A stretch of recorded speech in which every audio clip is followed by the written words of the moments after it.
नमस्कार विद्यार्थी मित्रांनो, आज आपण इतिहासाचा म्हणजे जो काय 10वीचा इतिहास आहे त्याचा 5वा चॅप्टर म्हणजेच काय प्रसार माध्यमे आणि इतिहास हा बघणार आहोत। तर याच्या अगोदर आपण इतिहास लेखन पाश्चात्य परंपरा, परत नंतर इतिहास लेखन भारतीय परंपरा बघितली, परत नंतर त्यानंतर उपयोजित इतिहास कशाला म्हणतात कशाला नाही याच्यावरती संपूर्ण चॅप्टर आपण बघितला।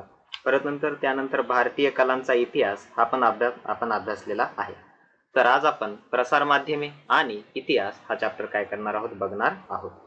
तर आता या चॅप्टर मध्ये जे काही आतापर्यंत जो काय आपण इतिहास बघितला, ओके, त्याच्यामध्ये जे काय प्रसार माध्यम होते आणि प्रसार माध्यमांमध्ये जे काय बदल होत गेलेले आहेत, ओके, प्रत्येक काळामध्ये जे काय प्रसार माध्यम आहेत ते कसे वेगवेगळे आहेत, ओके। तर यामध्ये पहिल्यांदा आपण बघणार आहोत प्रसार माध्यमांची ओळख, परत नंतर प्रसार माध्यमांचा इतिहास काय आहे आणि प्रसार माध्यमांची आवश्यकता का भासली, आणि परत नंतर प्रसार माध्यमांद्वारे मिळणाऱ्या माहितींचे चिकित्सक आकलन आणि परत नंतर संबंधित व्यावसायिक क्षेत्र, ओके। मग ह्या सगळ्या गोष्टी आपल्याला चॅप्टर मध्ये अभ्यासायच्या आहेत, ओके।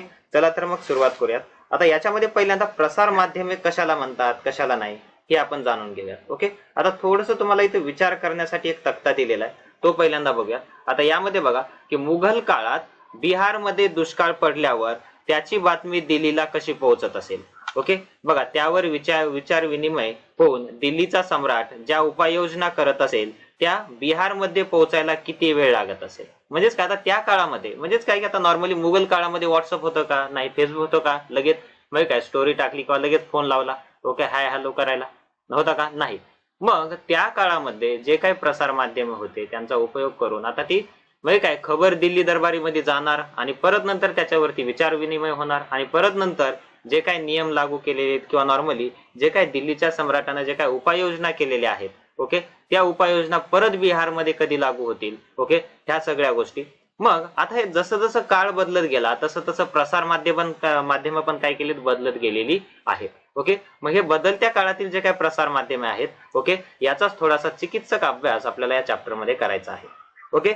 मग आता पहिला आहे प्रसार माध्यमांची ओळख, ओके। आता यामध्ये बघा की प्रसार माध्यमे या शब्दात प्रसार आणि माध्यमे असे दोन शब्द आहेत। म्हणजेच काय की पहिला कोणता आहे प्रसार आणि दुसरा कोणता आहे माध्यमे, ओके। आता प्रसार याचा अर्थ दूरवर पोहोचवणे, म्हणजेच काय की नॉर्मली प्रसार याचा अर्थ काय होतो दूरवर पोहोचवणे, एखादी गोष्ट काय करणे दूरवर पोहोचवणे, त्याला काय म्हणतो आपण प्रसार म्हणतो। आणि ज्या माध्यमाद्वारे ती पोहोचली जाते, आता मला सांगा ती म्हणजे काय की एखादी गोष्ट आहे किंवा नॉर्मली एखादी काही हे आहे, तर आता ती दूरवर पोहोचायची असल्यावर कोणत्या तरी माध्यमांची गरज पडणार आहे आणि एखादी माहिती आपण एखाद्या माध्यमाच्या सहाय्याने, ओके, दूरवर पोहोचवू शकतो। आणि पूर्वीच्या काळी राजाला एखादी बातमी संपूर्ण राज्यात पोहोचायची असेल तर त्यासाठी कित्येक दिवस लागायचे।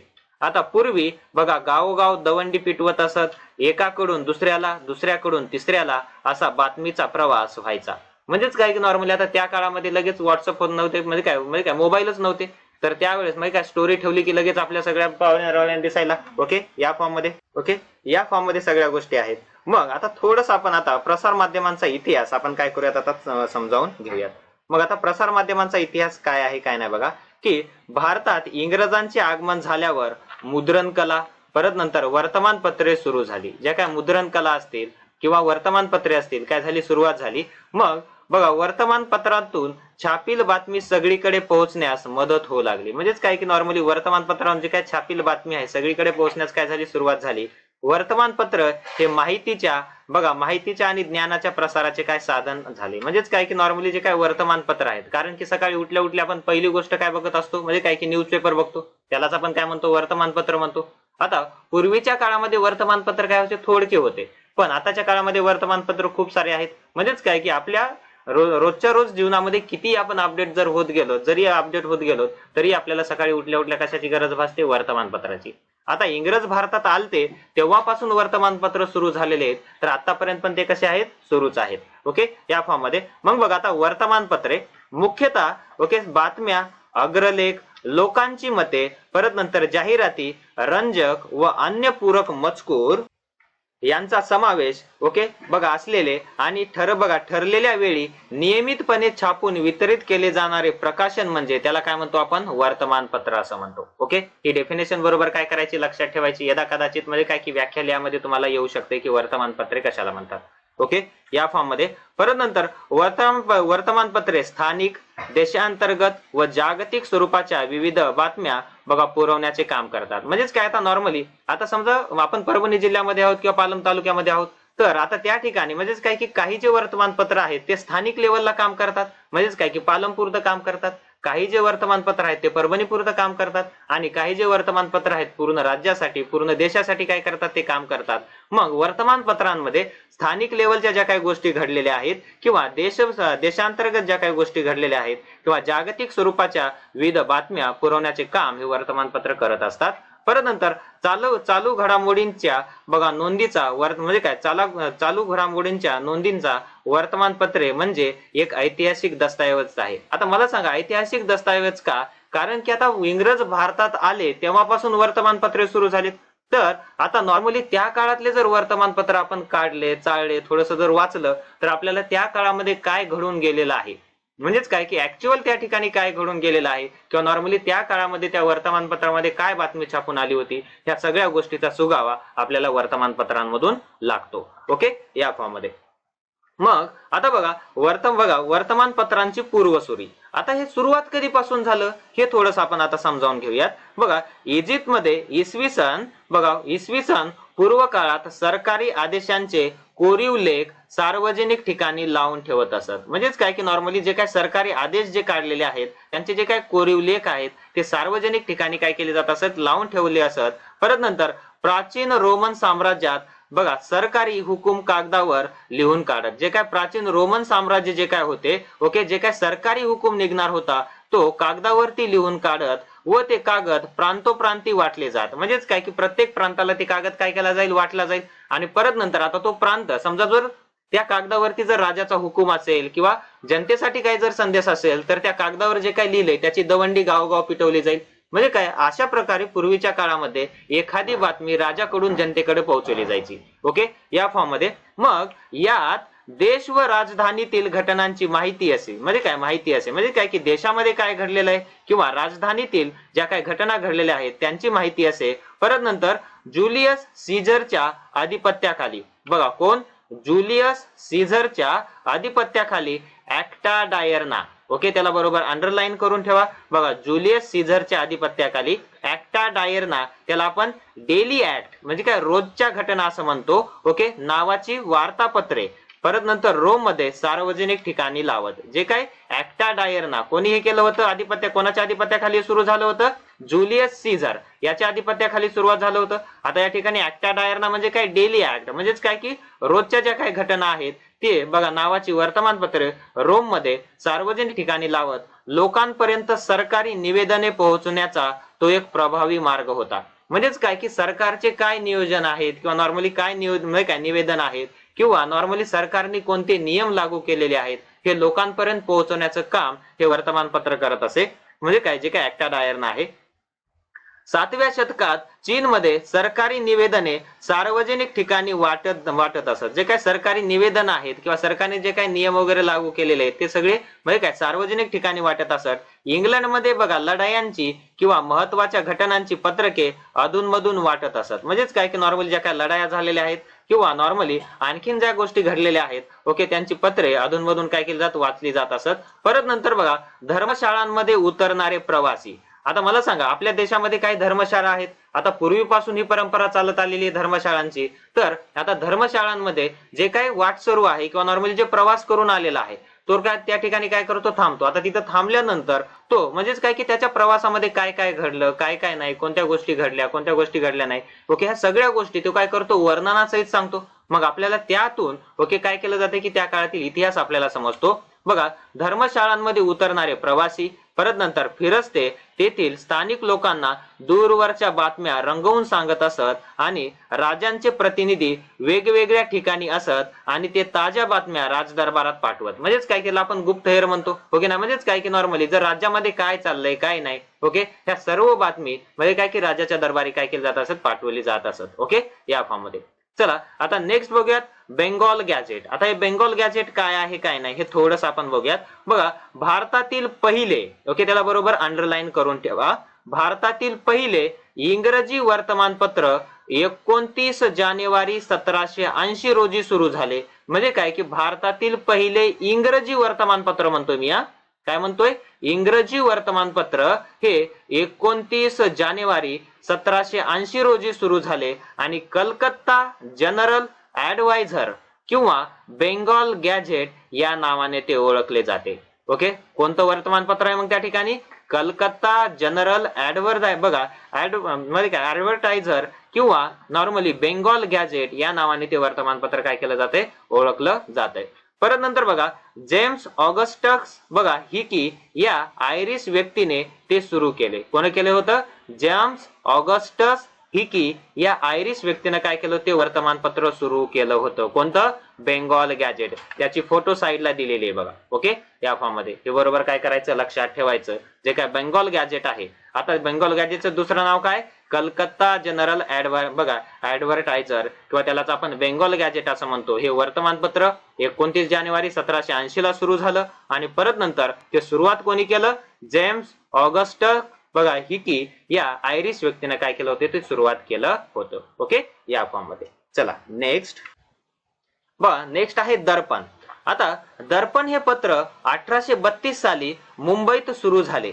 आता दर्पण हे सुरू कोण केलं किंवा याचे संपादक कोण होते, बघा बाळशास्त्री जांभेकर हे दर्पणचे संपादक होते. कोण होते, बाळशास्त्री जांभेकर हे दर्पणचे संपादक होते. त्याला बरोबर अंडरलाईन करून ठेवा, कारण की तुम्हाला जोड्या लावायला ते प्रश्न येऊ शकतो. म्हणजे काय इकडे वर्तमानपत्र देतील आणि परत नंतर एका साईडला काय देतील, त्या ठिकाणी संपादक देतील. त्यावेळेस तुम्हाला ते बरोबर असलं पाहिजे. या ठिकाणी बाळशास्त्री जांभेकर यांनी कोणतं वर्तमानपत्र या ठिकाणी सुरू केलं, दर्पण. ओके, हे बरोबर काय करायचं, लक्षात ठेवायचं. आता यादी करा म्हणते बघा, स्वातंत्र्यपूर्व काळातील काही प्रमुख नेते व त्यांनी सुरू केलेली वर्तमानपत्रे यांची यादी तयार करा. ओके, म्हणजेच काय की ही आपण इंटरनेट वरून वगैरे काय करू शकतो, तयार करू शकतो. तुम्ही तयार करण्याचा प्रयत्न करा. मग बघा आता परत नंतर दर्पणकडे थोडंसं येऊयात.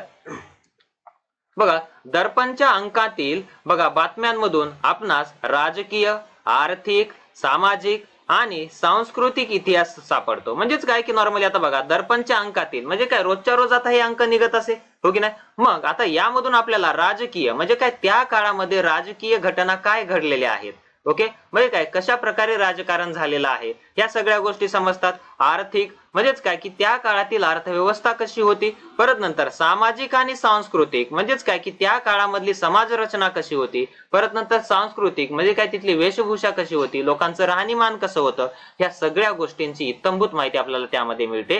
उदाहरणार्थ बघा नंबर 1 कंपनी सरकारच्या 3 इलाक्यातील बघा जमा खर्चाची यादी आपल्याला त्या वर्तमानपत्रामध्ये मिळेल. परत नंतर या देशावर रशियनांचा हल्ला होण्याचे भय म्हणजेच काय ही बातमी त्याच्यामध्ये आपल्याला भेटेल. परत नंतर शहर साफ ठेवण्याकरिता बघा मंडळीची नेमणूक. परत नंतर हिंदू विधवांचा पुनर्विवाह. कोलकाता येथे थिएटरची सुरुवात. राजाराम मोहन रॉय यांची इंग्लंड मधील कामगिरी यावरून ओके तत्कालीन परिस्थितीवर प्रकाश पडतो. म्हणजेच काय की नॉर्मली त्या काळामध्ये काय घडून गेलेलं असेल आणि ह्या बातम्या आपल्याला त्या दर्पण मध्ये आलेल्या ह्या ज्या बातम्या आहेत आपण जर वाचल्या तर त्या काळातील आपल्याला सगळे इत्थंभूत इतिहास किंवा नॉर्मली त्या घटना आपल्या लक्षात येतात. ओके, या फॉर्म मध्ये. मग आता माहिती आहे का तुम्हाला बघा त्यामध्ये दर्पण या पहिल्या मराठी पत्राचे संपादक या नात्याने बाळशास्त्री जांभेकरांना आद्य संपादक म्हटले जाते. ओके, त्याला बरोबर अंडरलाईन करून ठेवा की बाळशास्त्री जांभेकरांना आद्य संपादक म्हणून का म्हटले जाते, कारण की नॉर्मली दर्पण या पहिल्या मराठी पत्राचे आता बेंगॉल गॅझेट हे पहिलं इंग्रजी पत्र होतं पण मराठी म्हणजे काय मराठीतलं पहिलं पत्र कोणतं आहे, दर्पण. ओके, यामुळे बघा दर्पण या मराठी पत्राचे संपादक या नात्याने बाळशास्त्री जांभेकरांना आद्य संपादक म्हटले जाते. 6 जानेवारी हा त्यांचा जन्मदिवस पत्रकार दिन म्हणून महाराष्ट्रात साजरा केला जातो. फक्त महाराष्ट्रापुरता कधी 6 जानेवारी हा जो दिवस आहे बघा त्यांचा पत्रकार दिन म्हणून काय केला जातो, महाराष्ट्रात साजरा केला जातो. कोणाचा, बाळशास्त्री जांभेकरांचा. त्यांनी कोणतं पत्र सुरू केलं होतं, दर्पण हे पत्र काय केलं होतं, सुरुवात केली होती. ओके, या फॉर्म मध्ये आलं लक्षात. आता नेक्स्ट पत्रक आहे प्रभाकर. मग आता यामध्ये बघा हे वर्तमानपत्र भाऊ महाजन यांनी सुरू केले. कोणी? भाऊ महाजन यांनी सुरू केले. कोणतं? प्रभाकर. हे जे वर्तमानपत्र होतं हे वर्तमानपत्र सुरू करण्याचं श्रेय कोणाला जाते?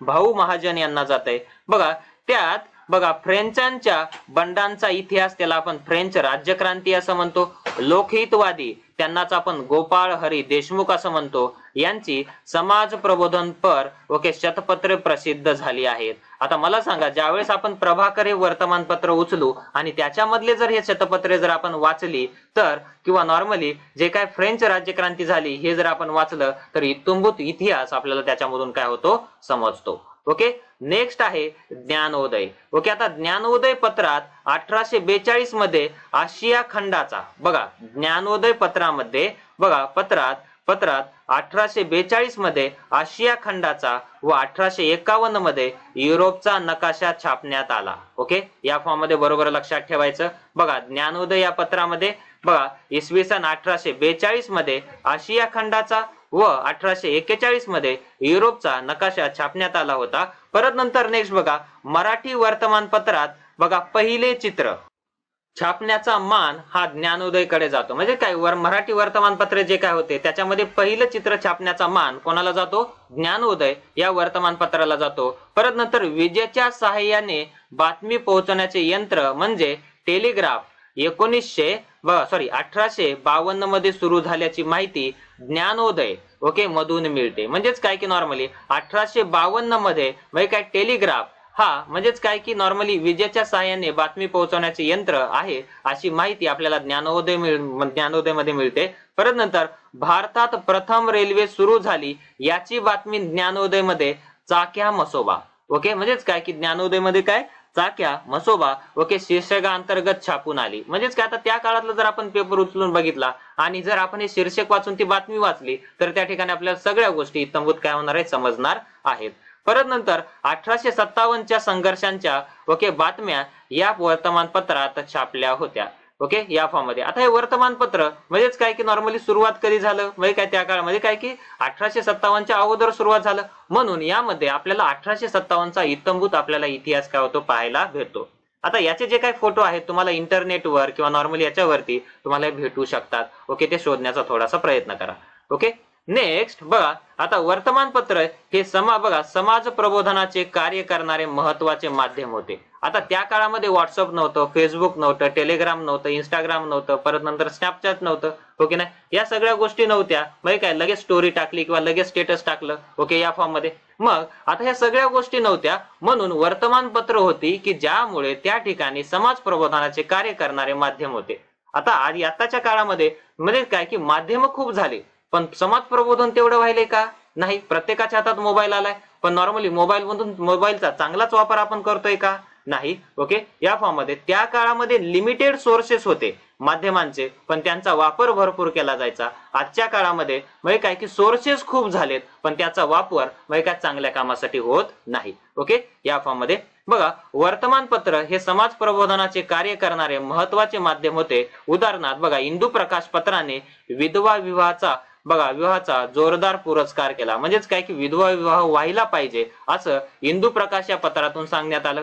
परत नंतर बहुजन समाजाचे मुखपत्र म्हणजे दीनबंधू महात्मा ज्योतिराव फुले यांचे सहकारी कृष्णराव भालेकर यांनी हे पत्र सुरू केलं होतं. कोणी? कृष्णराव भालेकर यांनी कोणतं वर्तमानपत्र सुरू केलं होतं? दीनबंधू. ओके. त्याला बरोबर अंडरलाईन करून ठेवा. आणि या पत्रातून आपणास बहुजन समाजाची समकालीन परिस्थिती समजते. जे काय बहुजन समाज आहे ओके म्हणजेच काय की त्या बहुजन समाजाची त्या काळामध्ये परिस्थिती काय झालेली आहे काय नाही, किती हालापेष्टा त्यांना सोसाव्या लागलेल्या आहेत याची इत्तंभूत माहिती आपल्याला त्या म्हणजे काय की जे काही दिनबंधू जे वर्तमानपत्र आहे त्याच्यामधून आपल्याला पाहायला भेटते. ओके. या फॉर्म मध्ये नेक्स्ट आता करून पहा म्हणते त्या ठिकाणी. आता हे तुम्ही जर केलं तर चांगलंच होईल. बघा वर्गातील प्रत्येक विद्यार्थ्याने एका बातमीचे कात्रण आणून त्याची वही तयार करा आणि म्हणजे काय की वर्गामध्ये काय ती वही ठेवा. ओके. जेणेकरून तुम्हाला त्या म्हणजे काय की गोष्टी तुम्हाला पाहता येतील. एक प्रकल्प तुमच्यापाशी राहील. ओके. या फॉर्म मध्ये नेक्स्ट बघा आता केसरी आणि मराठा. आता केसरी आणि मराठा बघा स्वातंत्र्यपूर्व काळातील भारतीय वर्तमानपत्रांच्या इतिहासातील महत्वाचा टप्पा केसरी आणि मराठा या वर्तमानपत्रांनी गाठला. म्हणजेच काय की नॉर्मली जे काय स्वातंत्र्यपूर्व काळामध्ये ज्या काय घटना घडायच्या किंवा नॉर्मली त्यांचं इत्थंभूत चित्रण म्हणजे काय केसरी आणि मराठा यांच्यामध्ये काय ह्या वर्तमानपत्रामध्ये छापून यायचं.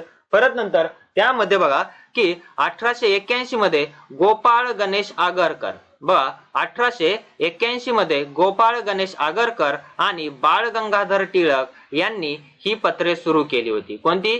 केसरी आणि मराठा या पत्रांनी तत्कालीन म्हणजे याचा अर्थ काय होतो? त्या काळातील म्हणजे काय ते समकालीन म्हणजे काय त्या काळातील सामाजिक आणि राजकीय प्रश्नांना वाचा फोडली. म्हणजे काय जे काय सामाजिक प्रश्न होते आणि राजकीय प्रश्न होते त्यांना वाचा फोडण्याचं काम ह्या वर्तमानपत्रांनी केलं. परत नंतर देशस्थिती, देशभाषेतील ग्रंथ व बघा विलायतेतील राजकारण या विषयांच्या संबंधाने केसरीने लेखन सुरू केले. म्हणजेच काय की नॉर्मली देशामध्ये स्थिती काय आहे, देशस्थिती, परत नंतर देशभाषेतील ग्रंथ व विलायतेतील राजकारण म्हणजेच काय की नॉर्मली आता इंग्रज भारतावरती राज्य करत होते, पण हे राज्य कुठून चाललं जात होतं? इंग्लंड मधून.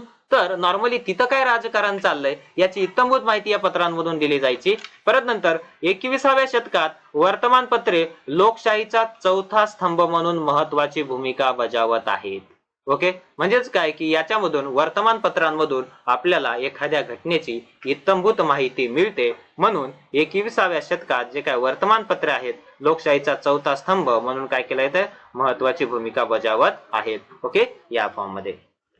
ओके, नेक्स्ट आहे नियतकालिके. आता बघा ठराविक कालावधीत प्रकाशित होणारे म्हणजे ठराविक कालावधीत कसं आठवड्याला, 15 दिवसाला, महिन्याला, परत नंतर 3 महिन्याला, 6 महिन्याला. ओके, म्हणजेच काय अशा महिन्याला जे काय प्रकाशित होतात त्यांना काय म्हणतो आपण? नियतकालिके म्हणतो. म्हणजे काय की ठराविक कालावधीनंतर काय होतात ते प्रकाशित होतात. बघा ठराविक कालावधीत प्रकाशित होणारे मुद्रित साहित्य म्हणजे नियतकालिक होय. या फॉर्म मध्ये यात साप्ताहिक म्हणजे काय 7 दिवसानं प्रकाशित होणारे म्हणजे काय दर 7 दिवसानं त्यांचं काय होते? एक वर्तमानपत्र निघते. परत नंतर पाक्षिक 15 दिवसाने, मासिक महिन्याने, परत नंतर द्विमासिक 2 महिन्याने, परत नंतर त्रैमासिक 3 महिन्याने, बघा पाचमासिक म्हणजेच काय की नॉर्मली बघा पानमासिक षान्मासिक म्हणजे काय 6 महिन्याने, परत नंतर वार्षिक म्हणजेच काय की वर्षाने यांचा काय होतो? यांचा यामध्ये समावेश होतो. म्हणजेच काय की जे काही नियतकालिके आहेत ठराविक कालावधीमध्ये काय होतात ते निघत असतात. ओके, या फॉर्म मध्ये. परत नंतर बघा याखेरीज अनियतकालिके हाही प्रकार रूढ आहे. आता नियतकालिके कसं की म्हणजेच काय की नॉर्मली एक तर काय साप्ताहिक म्हणजे 7 दिवसांनी, पाक्षिक म्हणजे 15 दिवसांनी, मासिक म्हणजे महिन्याने, परत नंतर द्विमासिक म्हणजे 2 महिन्याने, त्रैमासिक म्हणजे 3 महिन्याने, बघा षान्मासिक म्हणजे 6 महिन्याने, वार्षिक म्हणजे वर्षाने. म्हणजेच काय की नॉर्मली प्रसिद्ध होतात. पण असे काही नियतकालिके आहेत जे म्हणजेच काय की ठराविक कालावधीनं प्रसिद्ध होत नाही त्यांना काय म्हणतो आपण? अनियतकालिक असं म्हणतो. हाही प्रकार रूढ आहे आणि अनियतकालिकांचा प्रसिद्धीचा काळ निश्चित नसतो. निश्चित असतो का यांचा? नाही, ते कधीही म्हणजे काय की प्रसिद्ध होऊ शकतात. ओके, या फॉर्म मध्ये. परत नंतर नेक्स्ट बघा आता हे करून पहा आपण ते काय बघणार नाहीत. ओके, खाली येऊयात थोडस. मग बाळशास्त्री जांभेकर यांनी मराठी भाषेतील पहिले मासिक दिग्दर्शन सुरू केले. यामध्ये बाळशास्त्री जांभेकरांनी कोणतं म्हणजे काय की मासिक सुरू केले? या ठिकाणी दिग्दर्शन हे सुरू केलं. परत नंतर नियतकालिकांचा विचार करायचा झाल्यास प्रगती म्हणजे काय 1929 मध्ये साप्ताहिक महत्वाचे आहे. बघा त्यांचे संपादक कोण होते? त्र्यंबक शंकर शेजवलकर. ओके, त्याला बरोबर अंडरलाईन करून ठेवा. ओके, त्र्यंबक शंकर शेजवलकर यांनी कोणतं साप्ताहिक सुरू केलं होतं? या ठिकाणी प्रगती हे साप्ताहिक सुरू केलं होतं. कधी सुरू केलं होतं? 1929 मध्ये सुरू केलं. त्यांनी प्रगतीमधून इतिहासशास्त्र, महाराष्ट्राचा इतिहास आणि सामाजिक चळवळी इत्यादी विविध विषयांवर विपुल लेखन केलेले आपल्याला त्यामध्ये काय होते पाहायला भेटतंय. आणि हे जर तुम्हाला पाहायला भेटलं किंवा नॉर्मली नेटवरती जर सापडलं तर वाचण्याचा प्रयत्न करा जेणेकरून आपल्याला त्या काळातील घटना काय होतील समजतील. ओके, या फॉर्म मध्ये. परत नंतर नेक्स्ट आधुनिक काळात भारतीय इतिहासाशी संबंधित अनेक नियतकालिके निघत आहेत. म्हणजेच काय की नॉर्मली आधुनिक काळामध्ये भारतातील इतिहास जो घडून गेलेला आहे त्याच्या संबंधित अनेक नियतकालिका होतात निघत आहेत. उदाहरणार्थ मराठी भाषेतील भारतीय इतिहास आणि संस्कृती, परत नंतर मराठवाडा इतिहास परिषद पत्रिका इत्यादी. म्हणजेच काय की आता नॉर्मली हे जे काही नियतकालिक निघालेले आहेत हे नियतकालिक ओके यांच्यामध्ये म्हणजेच काय की भारतामध्ये काय घडून गेलं, परत नंतर संस्कृती काय होती किंवा मराठवाडा इतिहास म्हणजे काय मराठवाडा कसा तयार झाला किंवा नॉर्मली त्याच्या अगोदर कोणत्या कोणत्या गोष्टी घडून गेल्या या सगळ्या गोष्टींची माहिती आपल्याला यामधून काय होते भेटते. ओके, आता नेक्स्ट समोरचा पार्ट आहे तो म्हणजे वेब पत्रकारिता. आता हे वेब पत्रकारिता काय आहे काय नाही हे थोडस आपण काय करूया त्या ठिकाणी समजावून घेऊयात.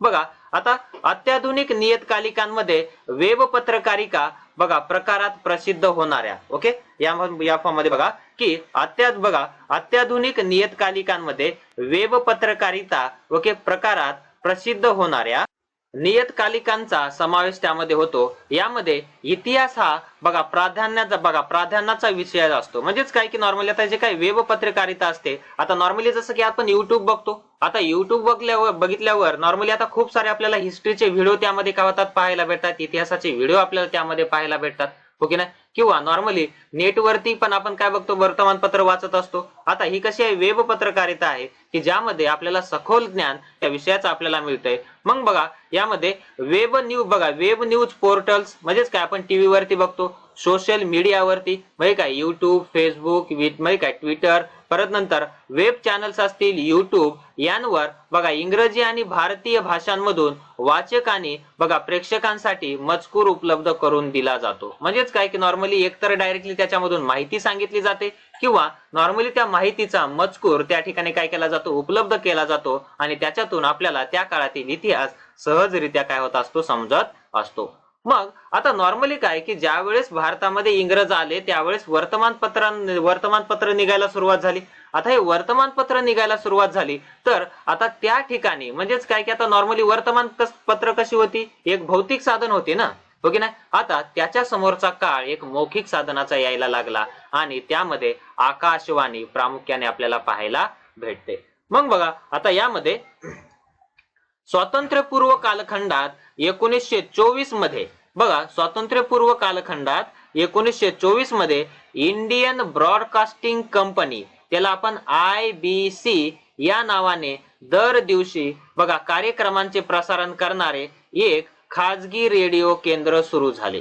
ओके, म्हणजेच काय की आता नॉर्मली ज्या बातम्या आपण वर्तमानपत्रामध्ये वाचत होतो त्या बातम्या जशाला तशा आपल्याला रेडिओवरती ऐकायला मिळू लागल्या. ओके, या फॉर्म मध्ये नंतर ब्रिटिश सरकारने याच कंपनीचे नाव काय ठेवलं Indian state broadcasting services. Okay, कोणतं इंडियन स्टेट ब्रॉडकास्टिंग सर्व्हिसेस म्हणजे त्याला आपण ISBS असे नामकरण केले आणि याच मध्ये बघा की नॉर्मली 8 जून 1936 रोजी या कंपनीचे परत नामकरण झालं आणि त्याचं नाव असं आलं की ऑल इंडिया रेडिओ, त्याला आपण काय म्हणतो AIR असे झाले. ओके, या फॉर्म मध्ये आलं लक्षात. म्हणजेच काय की एकाच कंपनीचे 3 वेळेस काय झालेत नाव बदललेले आहेत. पहिलं नाव काय होतं त्याचं इंडियन ब्रॉडकास्टिंग कंपनी, हे सुरुवातीचं नाव 1924 मधलं. परत नंतर इंग्रज सरकारनं परत त्याचं नाव बदललं, नाव काय ठेवलं इंडियन स्टेट बघा ब्रॉडकास्टिंग सर्व्हिसेस हे नाव ठेवलं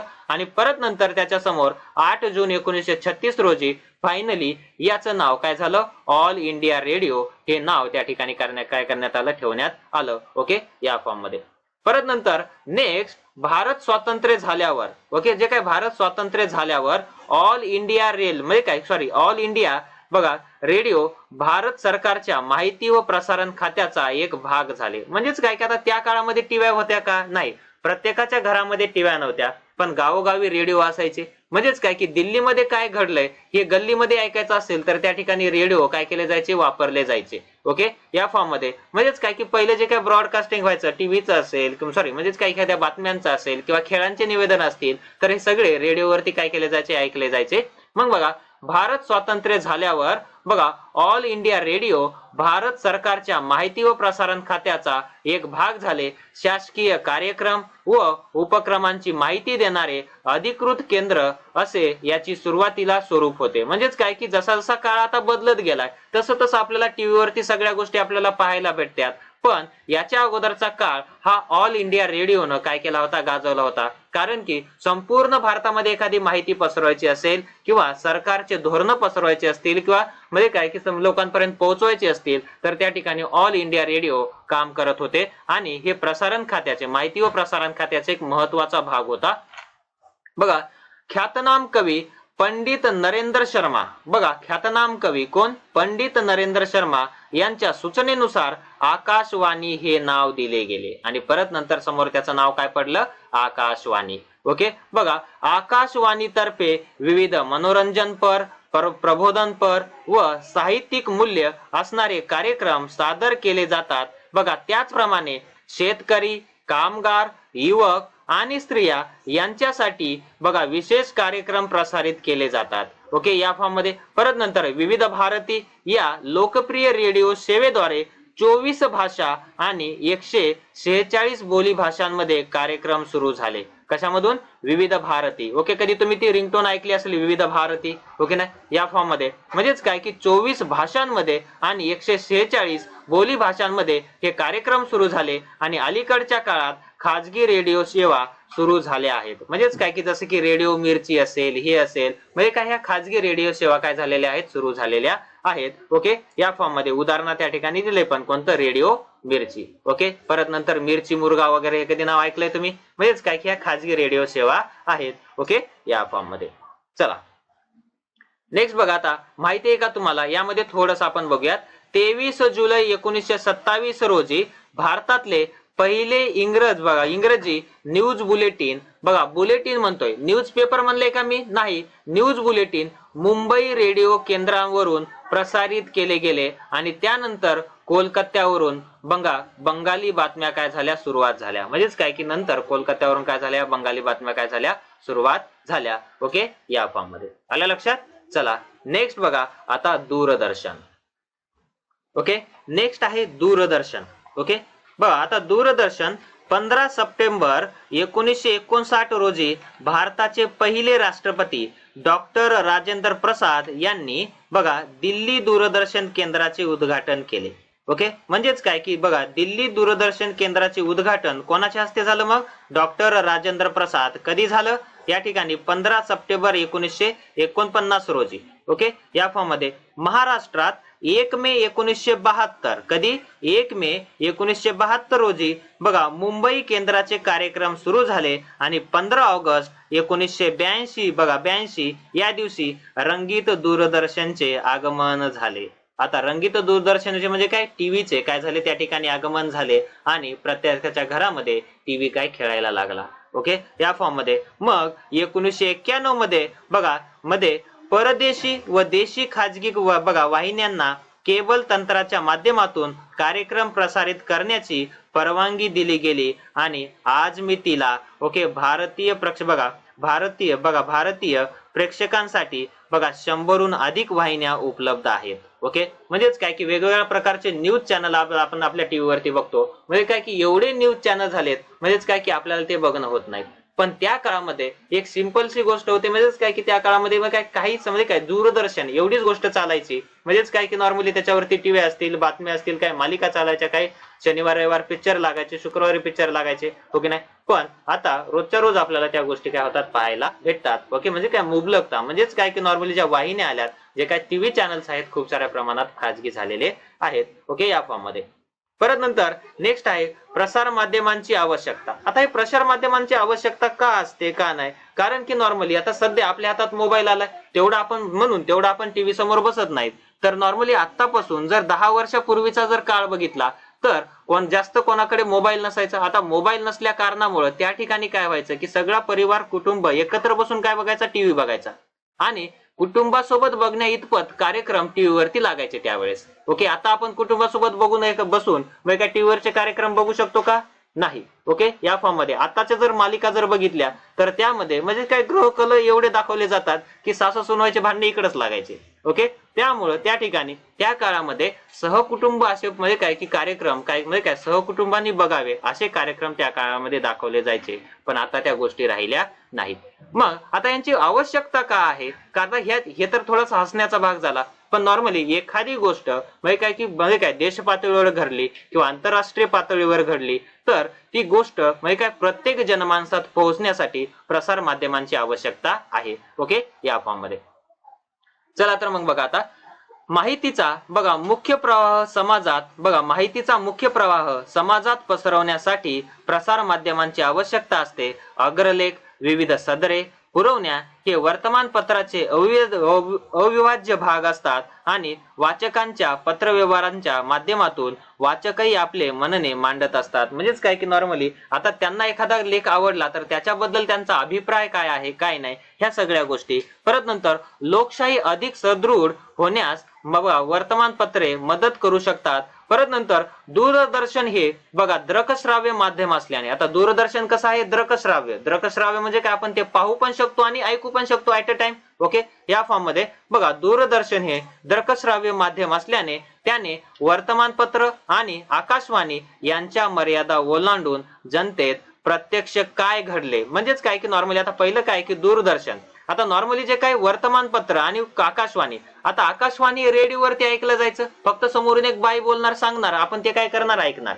पण नॉर्मली परत नंतर जे काय वर्तमानपत्र समोर जशाला तसं घडताना आपण घटना बघू शकतो का? नाही. पण सध्या आपण दूरदर्शनवरती जर बघितलं किंवा नॉर्मली टीव्ही वरती जर बघितलं जशाला तशा आपल्याला घटना काय होतात घडताना त्या ठिकाणी दिसतात. म्हणून बघा यांच्या मर्यादा ओलांडण्याचं काम बघा यांनी केलेलं आहे आणि प्रत्यक्ष काय घडले हे दाखवायला सुरुवात झाली म्हणजे काय किंवा सुरुवात केली आणि जनतेला एखाद्या घटनेचा आखो देखा हाल म्हणजेच काय की नॉर्मली प्रत्यक्षात काय घडलेलं आहे पाहण्यासाठी दूरदर्शनला पर्याय नाही. म्हणजेच काय की नॉर्मली त्या ठिकाणी दूरदर्शन शिवाय त्यांना पर्याय आहे का? नाही. ओके, आता प्रत्येकाच्या हातामध्ये मोबाईल आलाय. ओके, आणि परत नंतर दिल्लीमध्ये काय घडलंय हे एका मिनिटामध्ये आपल्या मोबाईल वरती येऊन पोहोचते. ओके नाही, या फॉर्म मध्ये ह्या सगळ्या गोष्टी एवढ्या फास्ट कशामुळे झालेल्या त्या दूरदर्शनमुळे झालेल्या आहेत. ओके, या फॉर्म मध्ये. ओके, नेक्स्ट बघा आता प्रसार माध्यमांद्वारे मिळणाऱ्या माहितीचे चिकित्सक आकलन. ओके, म्हणजेच काय की प्रसार माध्यमांद्वारे मिळणाऱ्या माहितीचे चिकित्सक आकलन. आता तुमच्या व्हॉट्सअपवर खूप सारे मेसेजेस येतात बघा. ओके नाही, म्हणजेच काय की हे मेसेज पुढच्या 21 लोकांना पाठवा आणि पुढच्या 21 मिनिटांमध्ये तुम्हाला चांगली बातमी मिळेल. ओके नाही, असे मेसेज येतात. आता मला सांगा ही म्हणजेच काय की आणि तुम्ही जर नाही पाठवलं तर तुमचं काहीतरी वाईट होईल. ओके नाही, असे मेसेज येतात. आता मला सांगा ह्या मेसेजचं तुम्ही चिकित्सक हे केलं का, निरीक्षण केलं का? नाही केलं. तुम्ही आलं की काय करता फॉरवर्ड करता, आलं की काय करता फॉरवर्ड करता, पण त्या माहितीचं तुम्ही काय चिकित्सक आकलन केलं का? नाही. मग बघा असे जे काही मेसेज येतात किंवा नॉर्मली कधी फ्रॉड पण मेसेजेस असू शकतात. ओके, किंवा कधी म्हणजे काय समाजामध्ये तेढ निर्माण करणारे पण मेसेज असू शकतात. त्यामुळे त्या ठिकाणी एखादा मेसेज आला किंवा एखादी इन्फॉर्मेशन तुमच्यापर्यंत आली किंवा न्यूज चॅनल वाले दाखवतात हे खरंच असेल असं काय आहे का? नाही. एखादं वर्तमानपत्र सध्या खरंच छापतंय ओके असं काय आहे का? नाही. तर त्याचं चिकित्सक आकलन करण्याचं काम कोणाला आहे? आपल्याला आहे. ओके, या फॉर्म मध्ये. मग बघा प्रसार माध्यमांद्वारे मिळणाऱ्या माहितीचे चिकित्सक आकलन करून घ्यावे लागते आणि प्रत्येक वेळी वर्तमानपत्रांमधून आपणांसमोर येणारी माहिती वास्तवाला धरूनच असेल असं नाही. ओके, आपल्याला म्हणता येते का वास्तवाला धरून असेलच असं नाही. ओके, म्हणजेच काय की ते काही दाखवू शकतात किंवा काही म्हणू शकतात, पण नॉर्मली त्याच्यावरती विचार करण्याचं काम आपलं आहे. आपणास ती तपासून घ्यावी लागते आणि अनधिकृत बातमी प्रसिद्ध होण्याचे एक जगप्रसिद्ध उदाहरण आहे. ओके, आता कोणतं उदाहरण आहे बघा की नॉर्मली स्टर्न नावाच्या एका जर्मन साप्ताहिकाने ऍडॉल्फ हिटलरच्या हस्ताक्षरातील अनेक रोजनिशी विकत घेतल्या आणि त्या इतर प्रकाशक कंपन्यांना विकल्या आणि हिटलरच्या या तथाकथित हस्तलिखित रोजनिशी मिळाल्याची बातमी प्रसिद्ध झाली. परंतु त्या रोजनिशा नकली असल्याचे सिद्ध झाले. नंतर कळालं की या रोजनिशा हिटलरच्या नव्हत्याच. कसं झालंय म्हणजेच काय की नॉर्मली नकली आहेत असं समजलं. त्यामुळे यामुळे प्रसार माध्यमांमधून मिळणारी माहिती वापरताना काळजी घ्यावी लागते. ओके, म्हणजेच काय की आपल्यापर्यंत कोणती माहिती पोहोचत आहे ती योग्य माहिती आहे की नाही. ओके, याचं चिकित्सक आकलन करणं परत नंतर ते तपासून बघणं हे आपलं काय आहे काम आहे. ओके, या फॉर्म मध्ये. नेक्स्ट आहे संबंधित व्यावसायिक क्षेत्र. आता नॉर्मली याच्यामध्ये काय काय व्यवसाय असू शकतात काय काय नाही हे थोडंसं आपण काय करूया त्यामध्ये जाणून घेऊयात. ओके, चला तर मग बघा मग आता या ठिकाणी संबंधित व्यावसायिक क्षेत्रे कोणते कोणते आहेत ते थोडंसं आपण काय करूयात आता अभ्यासूयात। मग बघा वर्तमानपत्रांना रोजच्या रोज ताज्या बातम्या वाचकांपर्यंत पोहोचवायच्या असतात। म्हणजेच काय की ताज्या बातम्या रोजच्या रोज काय घडलंय, कोणत्या प्रदेशामध्ये काय घडलंय काय नाही, ह्या ताज्या बातम्या काय करायच्या असते, पोहोचवायच्या असते। हे काम करत असताना बातमी मागची बातमी म्हणजेच काय की बातमी मागची बातमी काय करावी लागते, सांगावी लागते। मग बघा कारण की आज एखादी घटना घडली, आता एखादी घटना घडली तर याचे सुगावे वगैरे काय असतात, मागे असतात, ओके या फॉर्म मध्ये, म्हणून बातमी मागची बातमी काय करायची असते, सांगावी लागते। मग अशा वेळी वर्तमानपत्रांना इतिहासाची गरज पडते। कारण की बघा आता दरवर्षी आपण 15 ऑगस्ट साजरा करतो हो की ना, त्यामुळे म्हणजेच काय की माग म्हणजे काय याच्या अगोदर 15 ऑगस्टला काय घडलेलं आहे काय नाही, किंवा याच्या अगोदर 15 ऑगस्टच्या दिवशी सरकारनं कोणती धोरणं आखली होती कोणती नाही, ओके ह्या सगळ्या गोष्टी जर आपल्याला पेपरमध्ये छापायचं असेल तर म्हणजेच काय इत्थंभूत इतिहास माहिती असणं काय आहे, गरजेचं आहे। बघा एखाद्या बातमीचा सविस्तर आढावा घेताना बघा भूतकाळात तशाच स्वरूपाची एखादी घटना इतरत्र घडली असल्यास वर्तमानपत्रे ती बातमी ती बातमीमध्ये चौकट देऊन काय करतात, छापतात। म्हणजेच काय की नॉर्मली एखादी घटना जर आता घडली ओके आणि ती घटना ओके अगोदर कोणत्या तरी प्रदेशामध्ये घडली असेल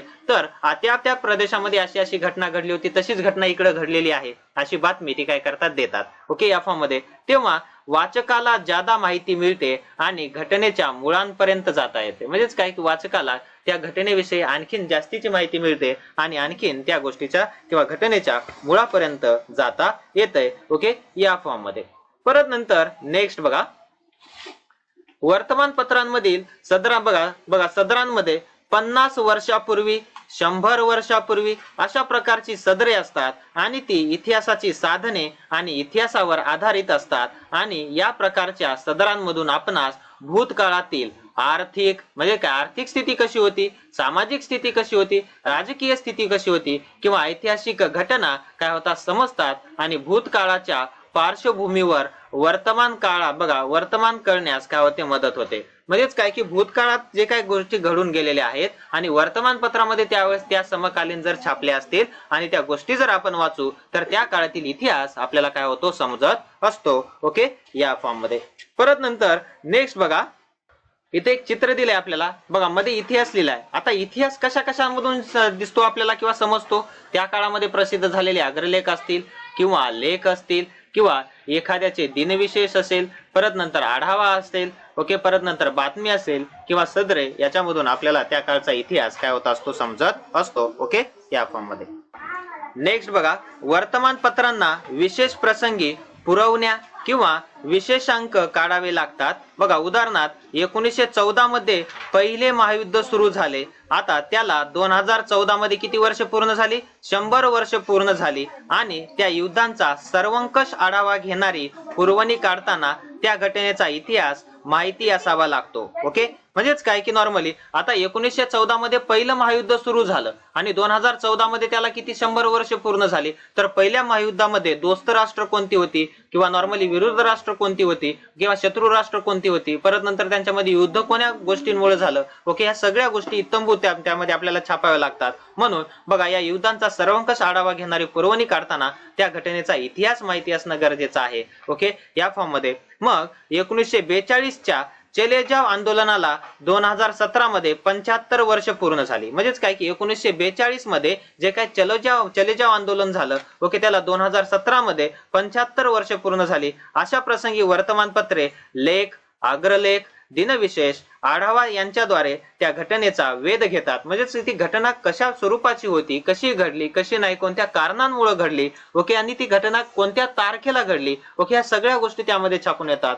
त्यावेळी इतिहासाचा अभ्यास उपयोगी पडतो। म्हणजे काय त्यावेळी आपल्याला इतिहासाचा अभ्यास काय करतो, उपयोगी पडतो। म्हणजे काय इतिहास माहिती असणं गरजेचं आहे, ओके या फॉर्म मध्ये। चला नेक्स्ट बघा आकाशवाणीसाठी सुद्धा इतिहास हा महत्वाचा विषय आहे। म्हणजेच काय तर आकाशवाणीला एखादा कार्यक्रम प्रसिद्ध करायचा आहे तर नॉर्मली त्याच्या अगोदर कोणत्या गोष्टी होऊन गेल्यात त्यांचा इतिहास माहिती असणं गरजेचं आहे. बघा 15 ऑगस्ट 1947 किंवा त्यानंतरच्या प्रधानमंत्र्यांची स्वातंत्र्य दिनानिमित्तची भाषणे आकाशवाणीच्या संग्रहात असून ओके त्याचा समकालीन परिस्थिती त्याचा समकालीन परिस्थिती समजण्यासाठी उपयोग होतो. म्हणजेच काय आता बघा दरवर्षी नरेंद्र मोदी साहेब काय करतात, भाषण करतात 15 ऑगस्टला, हो की नाही. मग आता दरवर्षी म्हणजेच काय की भारतामध्ये काय काय बदल झाले, काय काय नवीन धोरणं आहेत, ओके. आणि परत नंतर जे काही भारत देश स्वातंत्र्य होण्यासाठी ज्या क्रांतिकारकांचं योगदान गेलेलं आहे त्यांना आदरांजली अर्पित केली जाते, ओके. या फॉर्म मध्ये मग आता प्रत्येक वेळेस काय केलं जातं, हे कार्यक्रम घेतले जातात आणि प्रत्येक वेळेस नवीन धोरणं त्यामध्ये सांगितली जातात. तर जसं भारत देश स्वातंत्र्य झाला तेव्हापासून ते आतापर्यंत कोणती कोणती धोरणं बदलत गेली, त्या काळानुसार कशी बदलत गेली, ह्या सगळ्यांचा आढावा आपल्याला त्यामध्ये पाहायला भेटतो. परत नंतर आकाशवाणीला काही विशेष कार्यक्रम प्रसंगी इतिहासाच्या अभ्यासाची गरज लागते. बघा राष्ट्रीय नेत्यांची जयंती वा पुण्यतिथी, समजा एखाद्या राष्ट्रीय नेत्याची जयंती असेल किंवा पुण्यतिथी असेल तर त्याचा इतिहास माहिती असायला पाहिजे, ओके. या फॉर्म मध्ये परत नंतर एखाद्या ऐतिहासिक घटनेस 1 वर्ष एखाद्या ऐतिहासिक घटनेशी 1 वर्ष, 25 वर्ष, 50 वर्ष, 100 वर्ष वा त्यापेक्षा त्या पटीत जास्त वर्ष पूर्ण होत असतील तर त्याची चर्चा करण्यासाठी त्या घटनेची माहिती लागते. म्हणजेच काय की नॉर्मली ती घटना ज्यावेळेस अशा गोष्टी त्याला 1 वर्ष पूर्ण होते किंवा 25 वर्ष पूर्ण होतात किंवा 50 वर्ष पूर्ण होतात किंवा 100 वर्ष पूर्ण होतात तर त्या घटनेवर काय केला जातो, एक लेख लिहिला जातो. तर तो लेख लिहिण्यासाठी त्या घटनेचा इतिहास माहिती असणं गरजेचं असते. मग राष्ट्रीय नेत्यांच्या कार्यावर भाषणे देण्यासाठी वक्त्यांना इतिहासाचा आधार घ्यावा लागतो, ओके. जे काय राष्ट्रीय नेते असतात नेत्यांच्या कार्यावर म्हणजेच काय की नॉर्मली कोणत्या राष्ट्रीय नेत्यांनी कोणतं कार्य केलेलं आहे, ओके, हे समजण्यासाठी इतिहासाचा आधार घ्यावा लागतो. परत नंतर आकाशवाणीवरही दिनविशेष कार्यक्रम प्रसारित होतात. दिनविशेष आजचा दिवस आहे, आजच्या दिवसामध्ये इतिहासामध्ये काय घडलेलं आहे, ओके. या फॉर्म मध्ये मग आता त्यांचा दिनविशेष कार्यक्रमामध्ये इतिहासामध्ये काय घडले तर इतिहासाची माहिती असणं गरजेचं आहे, ओके. या फॉर्म मध्ये मग नेक्स्ट आता दूरदर्शन आणि इतिहासाचे जवळचे नाते आहे. म्हणजेच काय की नॉर्मली एखादी गोष्ट आपल्याला लोकांपर्यंत पोहोचवायची तर त्या गोष्टीची इतिहास पण पोहोचणं गरजेचं आहे. म्हणून दूरदर्शन आणि इतिहासाचे जवळचे नाते आहे. इतिहासाच्या संदर्भात आवड निर्माण करण्याचे आणि जागृती करण्याचे महत्वाचे काम दूरदर्शन आणि इतर वाहिन्या करतात आणि दूरदर्शनवरील रामायण, महाभारत अशा पौराणिक मालिका तसेच भारत एक खोज, राजा शिवछत्रपती या ऐतिहासिक मालिकांनी फार मोठा प्रेक्षक वर्ग आकर्षित केला. म्हणजेच काय की नॉर्मली आता पूर्वीच्या काळामध्ये जर बघत असाल, आता प्रत्येकाच्या हातात मोबाईल आलाय म्हणून कोणी कुठे जाईना झालंय, पण पूर्वीच्या काळामध्ये रामायण असेल, महाभारत असेल, ओके, लागलं की घर बसून भरून बसायचे, ओके नाही. या फॉर्म मध्ये म्हणजेच काय की नॉर्मली प्रेक्षकांपर्यंत पोहोचण्याचं काम यांनी केलेलं आहे. रामायण महाभारत सारख्या मालिकांची निर्मिती करताना तत्कालीन वातावरण म्हणजेच काय की नॉर्मली आता रामायण महाभारत सुरू की आपल्याला त्याचं काय करायचंय की नॉर्मली रेकॉर्डिंग करायचे, ते आपल्याला प्रक्षेपित करायचे. आता मला सांगा रामायण महाभारतामध्ये आपल्याला बिल्डिंग्स दाखवायला जमतील का? नाही. तर त्या काळामधल्या ज्या काही गोष्टी आहेत जशाला तशा गोष्टी त्या ठिकाणी आपल्याला दाखवाव्या लागतील. तत्कालीन गोष्टी किंवा तत्कालीन जे काय वातावरण आहे ते त्या ठिकाणी आपल्याला दाखवावं लागेल. ते परत नंतर त्यावेळची वेशभूषा आपल्याला दाखवावी लागेल. परत नंतर शस्त्रास्त्रे, परत नंतर राहणीमान, भाषा या संबंधीच्या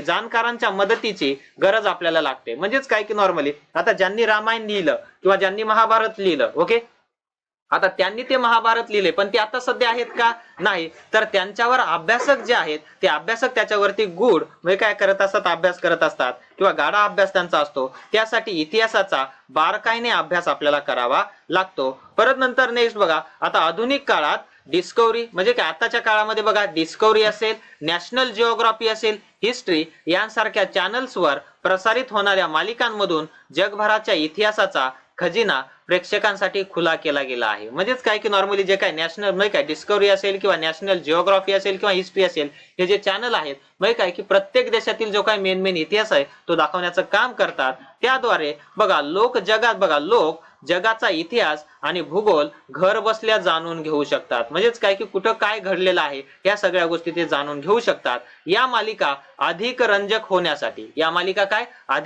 होण्यासाठी काही वेळा इतिहासातील निवडक भागाचे बघा व्यक्तिरेखांच्या माध्यमातून सादरीकरण केले जाते. परत नंतर बघा उदाहरणार्थ कर्तृत्ववान स्त्री पुरुष, परत नंतर खेळाडू, सेनानी इत्यादी.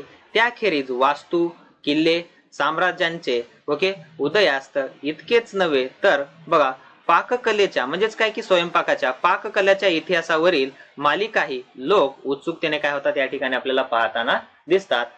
या फॉर्म मध्ये. परत नंतर बघा वरील सर्वच क्षेत्रांसाठी इतिहासाच्या सखोल अभ्यासाची गरज असते. म्हणजेच काय की नॉर्मली आता वरील जे काही विषय सांगितलेले आहेत तर म्हणजे काय ते त्यांच्यावरती जर लेख लिहायचा असेल किंवा त्यांच्यावरती जर एखादी मालिका तयार करायची असेल किंवा मूवी तयार करायची असेल तर त्या ठिकाणी इतिहासाचा सखोल अभ्यास असणं गरजेचं आहे. या फॉर्म मध्ये. परत नंतर नेक्स्ट बघा आता जाणून घ्या.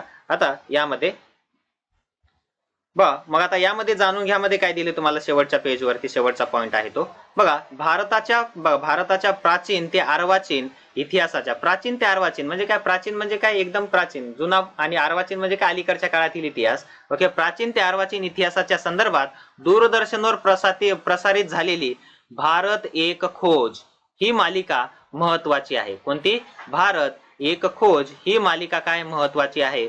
पंडित नेहरू यांच्या डिस्कवरी ऑफ इंडिया कोणी लिहिलेलं हे म्हणजे काय ग्रंथ? पंडित नेहरू यांच्या बघा डिस्कवरी या ग्रंथावर आधारित मालिका होती. आता श्याम बेनेगल बघा दिग्दर्शक या मालिकेने बघा प्राचीन काळ ते अर्वाचीन काळाचा सामाजिक, सांस्कृतिक आणि राजकीय इतिहास मांडला. म्हणजे काय त्या काळामध्ये सामाजिक परिस्थिती कशी होती, प्राचीन पासून ते अर्वाचीन पर्यंत सामाजिक परिस्थिती बदलली कशी, सांस्कृतिक परिस्थिती कशी बदलली, राजकीय परिस्थिती कशी बदलली यांचा सखोल इतिहास त्या ठिकाणी दिलेला आहे. सखोल संशोधन आणि सादरीकरण या पातळीवर ही मालिका सरस ठरली आहे. बघा आता यामध्ये बघा हडप्पा संस्कृती, वैदिक काळ, रामायण महाभारताचा बघा अन्वयार्थ, परत नंतर मौर्य कालखंड, तुर्क अफगाण आणि मोगलांचे आक्रमण, परत नंतर नेक्स्ट बघा मुघल कालखंड आणि मुघल बादशहांचे योगदान, परत नंतर भक्ती चळवळ, छत्रपती शिवाजी महाराजांचे कार्य, समाज सुधारणा चळवळी आणि स्वातंत्र्य संग्राम अशा अनेक घटना या मालिकेतून मांडल्या गेलेल्या आहेत. जर कधी तुम्हाला वेळ भेटला तर एकदा मालिका बघा. कोणती? भारत एक खोज. या फॉर्म मध्ये. मग या मालिकेत बघा या मालिकेत नाट्य, लोककला, प्रबोधनपर माहिती असा आधार घेत नेहरूंच्या रूपातील कलावंत रोशन शेठ प्रास्ताविक व अन्वयार्थ सांगत आहेत. म्हणजेच काय की नॉर्मली म्हणजे काय ह्या मालिकेमध्ये काय काय चाललेलं आहे, समोर काय झालं, म्हणजे काय समोर काय होणार आहे, पाठीमागे काय झालंय हे सगळं सांगण्याचं काम कोण करतंय? रोशन शेठ करतात या ठिकाणी. या फॉर्म मध्ये. परत नंतर नेहरूंचा इतिहासाकडे बघण्याचा दृष्टिकोन आणि त्यांचे प्रभावी सादरीकरण यामुळे ही मालिका संपूर्ण भारतभर म्हणजे काय वाखाणली म्हणजे काय गेली किंवा नॉर्मली संपूर्ण भारतभर ही मालिका सध्या बघितली जात आहे. या फॉर्म मध्ये. या ठिकाणी आपला कम्प्लिटली चॅप्टर काय झालेला आहे? संपलेला आहे. नेक्स्ट लेक्चर मध्ये आपण याचा समोरील चॅप्टर सुरुवात करणार आहोत. तो म्हणजे या ठिकाणी कोणता? मनोरंजनाची माध्यमे आणि इतिहास. त्यांचा इतिहास काय आहे काय नाही ह्या सगळ्या गोष्टी इत्थंभूत आपण बघणार आहोत. आलं लक्षात? चला भेटूयात मग नेक्स्ट लेक्चर मध्ये. Thank you so much.